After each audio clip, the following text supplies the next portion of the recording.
hello' guys আজি মানে মোৰ এইকেইটা ভাগিনকেইটা আহি গ'ল ঐ মুন্ধুন এফালে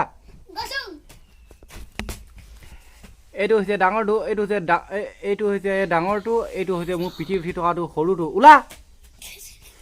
এইকেইটা মানে ৰাম খেচেৰা এতিয়া মানে মোৰ মোবাইল এটাহে ৰাতিপুৱা শুই উঠাবা ঠাখন নাইকিয়া কৰিছে মোবাইলত গেম খেলোঁ ফ্ৰী ফায়াৰ খেলোঁ বুলি সিহঁতক এতিয়া এটা প্ৰশ্ন সুধিছোঁ প্ৰশ্ন এদিকে আচলে যোনটোৱে প্ৰশ্ন উত্তৰ দিব পাৰিব তাকেই গেম খেলিবলৈ দিয়া হ'ব এতিয়া মই সুধিছোঁ দুটা ঠেং থকাবিলাকক কি বুলি কয় আৰু চাৰিটা ঠেং থকা বিলাকক জন্তু এতিয়া পাঁচটা ঠেং থকা জন্তুৰ নাম ক গৰু কেনেকৈ গৰু পাঁচটা কেনেকৈ নহয় চাৰিটা হেৰি আছে তাৰপিছত নেগুডাল নধৰিলে যদি ধৰে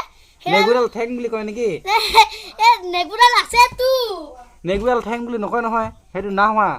5 টকা 5 মই পাঁচটা ঠেং থকা জন্তুৰ নামহে ক'ব কৈছোঁ ক এতিয়া মই তোমাক সেই নেগুডাল লগা হিচাপ কৰিবলৈ কোৱা নাই নহয় হাতী কি হাতী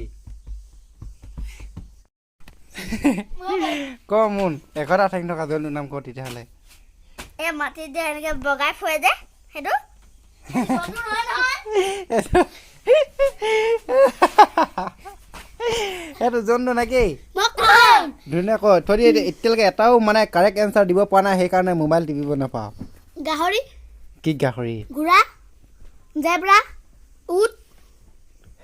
ভালকে ক স্নেল কক্ৰচ পাৰিবি না ক এনচাৰটো কেঁকুৰা মাৰিছো তুমি ক মোন ক মোনে পাৰিবি ন ৰবা ভাবিছো কি ভাবিছা পাঁচটা ঠেং থকা দুটা ঠেং থকাবিলাকক প্ৰাণী বুলি কয় মানুহ দুটা ঠেং আছে সেইকাৰণে মানুহ প্ৰাণী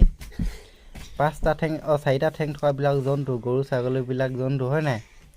এতিয়া পাঁচটা ঠেং থকা জন্তুৰ নাম কোৱা নহ'লে তিনিটা ঠেং থকা জন্তুৰ নাম ক'ব পাৰিবি নাই তিনিটা কচোন ধুন কি নহ'লে এটা ঠেং থকা জন্তুৰ নাম ক মানুহবোৰ যে এক্সিডেণ্ট হয় যে মানুহবোৰ এক্সিডেণ্ট হ'লেতো এটা ভৰি নাইকিয়া হৈ যায় কিছুমানৰ হৈ গ'ল সেইটো নহ'ব নহয় তাৰ ভৰিটোতো আছেই ন বিকলাংগ আৰু মানুহ জন্তু হয় নেকি পাগলা মই পাঁচটা ঠেং থকা অঁ কোৱা এই ক দুটা ঠেং থকা গোটা প্ৰাণী জন্তু নহয় নহয় আমি মানুহ জন্তু নেকি হাঁহ কুকুৰা ছাগলী গৰু কি হ'ব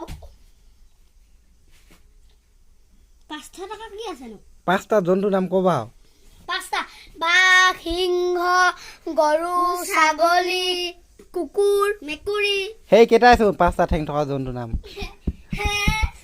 মই তোমালোকক সুধিছোঁ চোৱা দুটা ঠেং থকাবিলাকক প্ৰাণী বুলি কয় হয় নাই চাৰিটা ঠেং থকাবিলাকক কি কয় ধুন মই তোমালোকক পাঁচটা ঠেং থকা জন্তুৰ নামহে ক'ব কৈছোঁ